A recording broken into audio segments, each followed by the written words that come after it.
on a continued edition of the 10th episode of the LA Shoulder Podcast. With me, I have... Adam Lindsay. Adam Lindsay, Dr. Adam Lindsay, a sports medicine specialist. That's me. From Bend, Oregon. Bend, Oregon. Where are you from, though? I grew up outside South Lake Tahoe. Tahoe. Yeah, okay, so California boy. Yes. And you're in Bend, Oregon, practicing sports surgery, orthopedic surgery. Yeah, predominantly shoulder, complex shoulder revisions. Mm-hmm. Complex shoulder revisions. Yeah. Really? Yeah. So where did you do your training? So I trained at University of Colorado with Eric McCarty and Brobman and Adam Seidel, who's I know Seidel. Yeah, he's awesome. He's a Rothman guy. Yeah, exactly. So when we trained, we had kind of an option. So we did a lot of kind of complex shoulder. You could kind of focus on hip or knee or, cartilage restoration, stuff like that. And so I had an interest in shoulder, and that's kind of where the practice kind of took off from there. And that was what our community needed, was that and trauma. So you trained in arthroplasty, joint replacement in fellowship. Yes. You did revision arthroplasty, I'm sure, with Adam and all the guys. Yeah. So you had good extensive training in shoulder. Yeah, exactly. That's it. It sounds like a great fellowship. Yeah, it was awesome. It was a great time. I had a really good experience in it, and walked away with like a lot of skills. And as you know, right, we're retrained together at USC. I mean, you had exposure to a lot of things. A lot of trauma at County. Yeah, right. Yeah, sports, a lot of different surgery. We had a good spine experience. Yeah, we had a great joints experience. So you have a lot of those kind of fundamentals of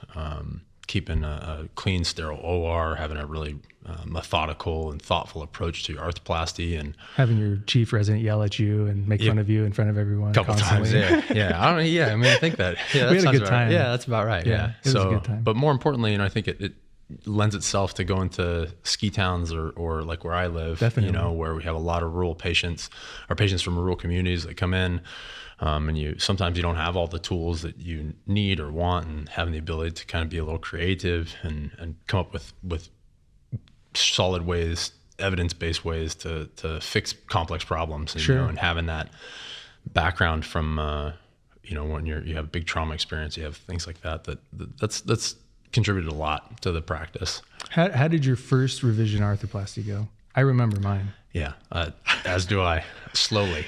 and if you're confident to do a revision, then you just know that it's going to be an adventure, and you got to know how to get out of the swimming pool. Yeah, and dry off. Yeah, that's right. At the end. Sometimes, man, it's like we're going to start. We're just going to find the noodles, right? We find those things. We know where the dangerous things are. Right. The first, honestly, probably most important are the first 5, right? Where you say, not being afraid to call people, not being afraid to run through it with 3, 4, ahead of 5-year mentors. Yeah. Absolutely. And saying, planning ahead of time. Exactly. That's what gave me a lot of confidence. I think now that you bring that up is talking to my mentors ahead of time. Hey, what's the plan? Yeah. What's plan A, plan B, plan C? You got to have those during revision. And having multiple people, like everybody gives you a little bit of, hey, watch out for this, don't break that. Sure. Right? When you're doing this is a really nice thing to have. And you go, oh, okay, well, if I'm not that way, when you get there, it's calm, it's game time, right? Like I have a group of friends who are shoulder surgeons who I text. We all text each other with complex cases. I think everybody kind of does that. It's like, I really like having, and I value their opinion, and they all kind of have different views on things, which is nice too. So it's a nice group to have where we send cases to each other. Yeah. Sometimes really good things, but a lot of times we're just looking for a little like, hey, what advice would you give me on this? Right. Yeah. Right. Yeah. If this person's sitting in front of you, like, what are you going to say to them and that kind of stuff? Really lends itself to being a better doctor overall, Definitely. Is you kind of bounce stuff off your friends, and it's nice because they're in the same position. Sometimes, your mentors, they've been doing it for 20 years, right? A lot more experience. Yeah. When you talk to other guys and they're like, oh no, I definitely did that backwards, but it came out really well, and this is why it came out well, and this is how I did it. One thing I was surprised by was how good some of the revision cases did from a functional standpoint. Like some people, like you can do, if you let's say you have a reason why your shoulder's not working right, somebody put in a bad replacement. Sure. And you have a good plan for either getting the implants out or maybe adjusting a few things. So if you have a good plan, I've seen people really do better than even some primaries. Oh yeah. If they've done the right way. Yeah, man. Which is very encouraging. Revision surgery you can get really good results. Yeah. In the right circumstances. Right. Course. Yeah, exactly. But I think the other thing is it really gives you an opportunity to kind of connect with that patient. We have a lot of people in Bend who are very active. They want to be out there. They want to be skiing and biking and golfing and all that stuff. And people, they can get really disheartened if you tell them like, look, man, this is a bad situation. We can't do anything, or you're going to have a terrible shoulder or whatever. But it also gives you a chance to like, hey, when they come back and they're doing well, right?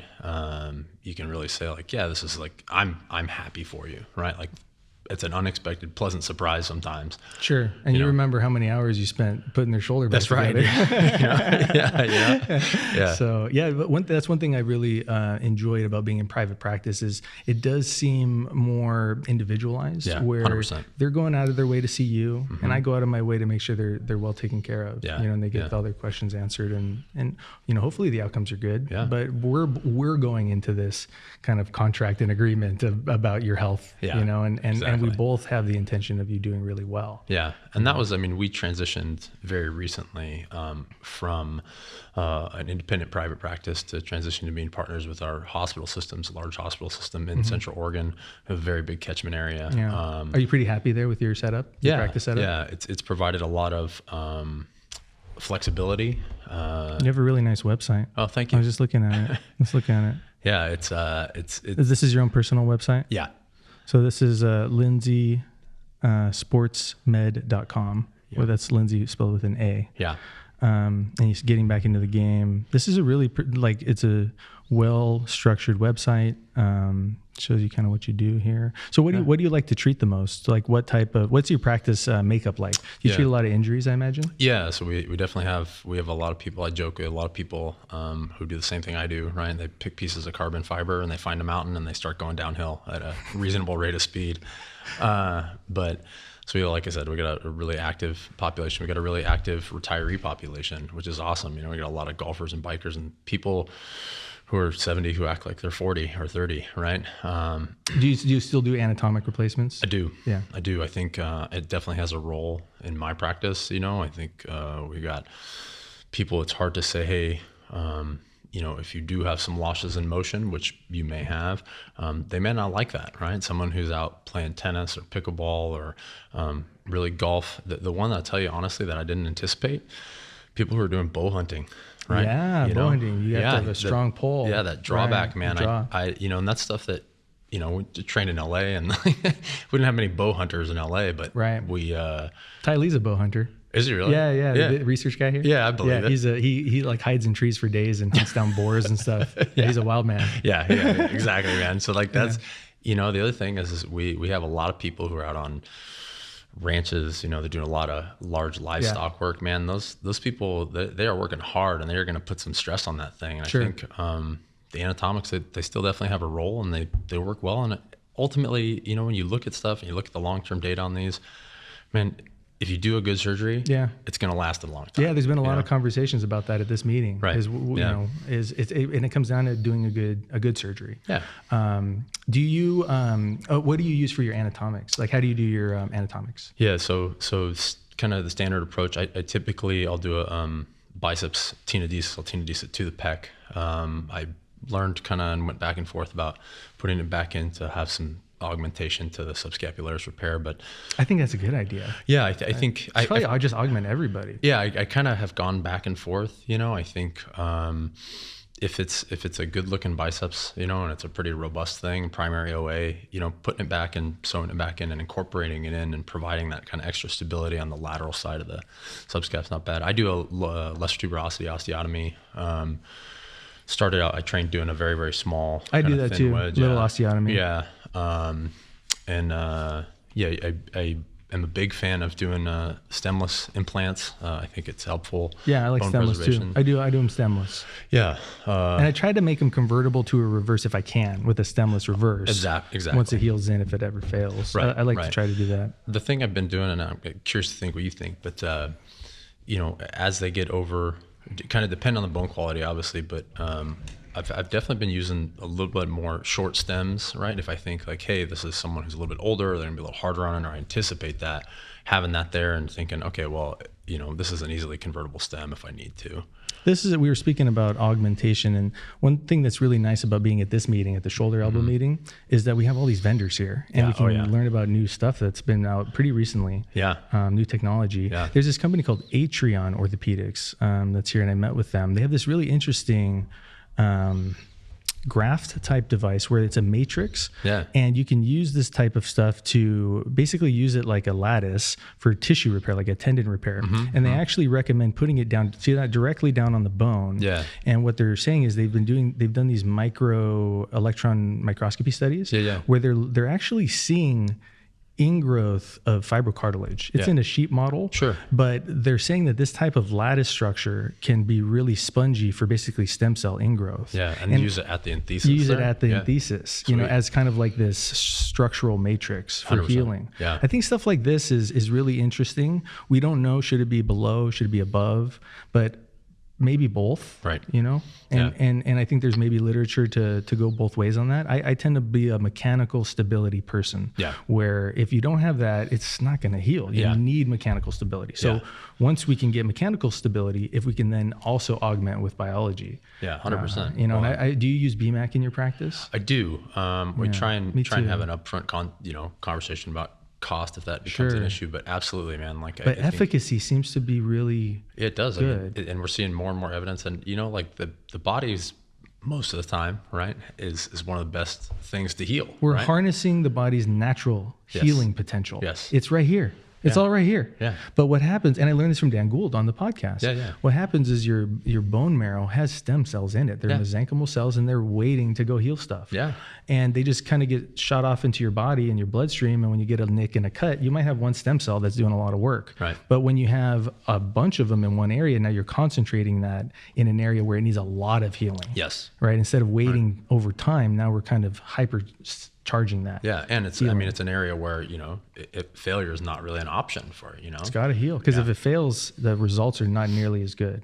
You know, and I have a lot of patients who ask me, you know, you know the literature on these outcomes and what my outcomes are in my hands, but is there anything else I can do to help? If we can move the needle by 1% or 2%, you know, and I think these types of modalities are probably worth researching more. Absolutely. I asked Jed Kuhn, you know, he's the senior editor for JSES, for the journal. And I said, what would you like to see study wise for biologics that would really kind of shift the needle? And he said, you know, randomized study obviously would be good, but we need to get an MRI assessment pre and post. Like, you need a good study that really shows there's been healing, either surgical or non-surgical, but showing a difference using these biologics. Do you using a lot of ultrasound in your practice? Almost every day in my office. Really? I use ultrasound all the time. Ton of information, right? You know, and I think I'm going to take a course. You know, I have a experience from medical school even, and so I feel pretty comfortable. But I'm going to take a look. They have online courses, and you can just learn a little more detailed anatomy. And there's like $12 of like online CME courses you can do. So if you're interested, I have. It's called. It's actually right here. It's on medical professionals. So it's like radiology, but it's pretty good. They do a little walkthrough. You need it for your fluoro, anyways. But yeah, no, this stuff is really interesting and cool. The next thing I wanted to talk to you about, you did this, you know, we talked about injuries. You get injuries out there up in Bend, and you know, we get car accidents, we get gunshots in LA, but we don't get as much mountain bikers. You get a lot of those guys. I contribute to the mountain biking injury population a couple times. The not the only reason I invited you on the show, but this is the number one reason I invited you. The shoulder is one of the most common things that's broken or hurt after a spill while mountain bike riding. Today we're going to talk about how to keep them healthy, how to keep them happy, and how to get you back on the trail. Ride within your limits. Everyone wants to go huge. That's great. But just keep in mind that a fall will put you out for months or even a full year. Number 2, keep your upper body strong and limber. It's not a bad idea to do some warm-up exercises to warm up your shoulders, chest, and back before you get on your bike for a long ride. More importantly, strengthening exercises and therapy exercises aimed at your chest, shoulders, and back. I love your pineapple shirt too. Can be helpful for preventing injury in the case of a fall. Man, that shirt, I tell people I originally bought that shirt to play golf in, because you can't wear that shirt and take yourself seriously, man. But if you're out there, you'll get found if you're if you're in trouble. Yeah, dude. They'll see you. It's like an 800-pound gorilla in a pineapple shirt, man. It's like, here it comes. Can't miss you. How did you get the footage on the bike? So we went out with Brandon, who's in charge of some of the marketing and kind of promotions for our health system. And he's a big avid mountain biker. So it was like, hey, we kind of have this idea or thinking about it. We have a lot of people who have a lot of questions about this. And he's like, well, let's go for a ride. So like there you had was that you falling? No, that's him. Oh, wow. No. I saw that. I was like, wow. Same trail, different day. No way. Yeah, but, and you got it on footage. Yeah. So, I mean, it's scary to fall on a bike. Oh, you go down so fast. So fast. You're down. By the time you know what happened, you're looking up. Yeah. And it's usually and you like a system check, you know, and yeah, you got to kind of check your body. Yeah, you kind of do everything, get up, you know, make sure you didn't break anything, break the bike too, you know, like a lot. I've had friends that they pop back up, they get back on that thing and you don't realize you've knocked your brakes off. Right. And now you're flying down a hill too fast. Right. Totally. You got to check your bike. Yeah. You got to, you know, that's all really important stuff that you sometimes take for granted. And you know, in Bend, a lot of people, we like to do fun things like that. You know, we like to go outside and enjoy. Risk takers. Yeah, exactly. Right. So when the sun is shining, the risks are taken. That's right. That's exactly right. You remember Trauma County? Yeah, dude. Over the summer? Yeah. It was like, as soon as it got hot, it just went crazy. Yeah. People are just outside. They're doing things, you know, and it makes you want to go out and, you know, live life. That's right. Sometimes you get hurt. That's why we're orthopedic surgeons. We got to fix them. Yeah, man. It's, you know, it's a little bit of job security, but it's funny because, you know, I'll see patients and you can't change people.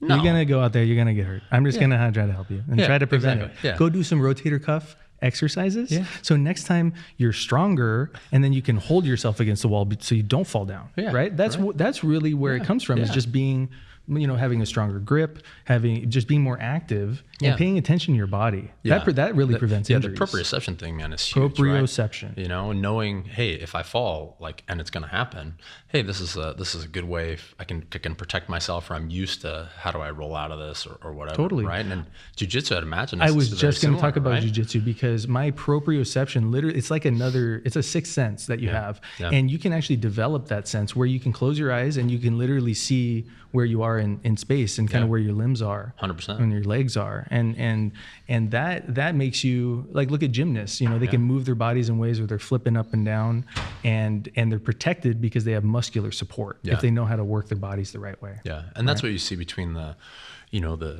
amateur, the early adopters in jiu-jitsu and the people who are more senior, right? Like the guys who know how to protect themselves or how to, all right, hey, that's too, you know, we're going too far or whatever when you're rolling. So, but yeah, it's the same thing in all these. Do you train jiu-jitsu? I don't. My very good friend is like, he's constantly trying to go to his gym with him. Obsessive. It looks. Yeah, I mean, but he comes back and he's all smiles, man. He's having a great time. He's out there. It's a good group of people. I think they're really inclusive and they like having guys, you know, or you know, athletes there working with them and they like it. You know. Yeah. They're very passionate about it, which is that's a good thing to be. Yeah, no, I've met a lot of athletes. I met a lot of interesting people through jiu-jitsu. Several I've had on the show, you know, because they know a lot about, I've met personal trainers, a lot of physical therapists actually, you know, really good physical therapists. A lot of them are black belts, you know, because they really understand the body. And now they understand jiu-jitsu. That's helpful too, because then they understand the body and how to break it down if I need to. Right, exactly. One thing I've been asking everybody that's been coming through, 2 questions, okay? Be prepared. Right. They're easy. What do you think the future of shoulder surgery is? Future of medicine, kind of how things will change in 2 years, 10 years. Are we going to be doing the same stuff? I don't think so. Yeah. Right? Maybe not the same way, but what do you think about that, the future? I think the big thing is incorporating existing technology into how do we make this a more reproducible, or more importantly, a more personalizable implant. And you know, the goal to get is to make a replacement shoulder surgery, or any shoulder, right, as close to normal or as it was pre-pathology. And I think that's where we're harnessing, you know, talking about things like biology. We're learning, hey, yeah, we've got all these tools at our disposal, and then using things, robotics, AI, guidance, all these things where you go, hey, we're not as good as we think we are, right? And sometimes we have all this technology. Now, how can we apply it so that we can make people better? I think that's where the things are really going to change in the next 5 to 10 years, right? Yeah. And the machine learning, the AI stuff, I think that's the stuff where it's going to say, hey, looking at it from the opposite end, right? After the fact, are we as good as we think we are, or how are we going to get better, and using that technology to make us better? I think that's we're right on the precipice of that. Maybe getting it closer to being right, whatever the right way is or the best way is, getting closer to that. Yeah, I agree. And then, you've been in practice for a few years now. I've been in practice a few years, and, my kind of outlook on life has definitely shifted in better ways, I would say, in different ways. But how would you recommend young people or somebody going into orthopedic surgery? We go through all this training and you have these big aspirations, but how do you become a happy surgeon? Yeah, that's a great question, man. The biggest thing is, number one, like sometimes I go back, I look at that pineapple shirt, right? Like you got to take it seriously. It's a serious game, right? Like it is a big deal, but you can't take it too serious, right? Sometimes you got to learn the goldfish memory, right? Like you're going to make mistakes. What's the goldfish memory? Goldfish memory is like, like in football, right? Bad play happened. Okay, we're on to the next thing. We got to focus on what's in front of us. We got to forget. We got to have a very short, term memory for things. You got to be able to learn and adapt. But more importantly, like you got to be gentle to yourself a little bit, right? Have some grace. And this is a tough thing. I think so for young people, that's the hardest part about early in practice is you think, I've been training with all these people who are experts. They never make a mistake. They never, because you don't have the perspective yet. And then you get into it, you go, part of this is me learning, right? But my goal at the end of the day is to take great care of people, right? And I'm doing everything I can for that. And that's what I'm always striving towards. And if you have that mentality, it's hard to fail, right? Because you care about things and it's important to you, right? Yeah, having those strong principles, I think, is important. Yeah. Well, man, it's been so good catching up with you. I'm really glad I got to see you again this year. Yeah. I hope to see you next year at the next meeting. Yes, sir. And if I'm ever up in Bend, we'll get on the bikes. There you go. Hit the trails. Right. Good to see you, man. Yes, sir. All right. That's all, folks.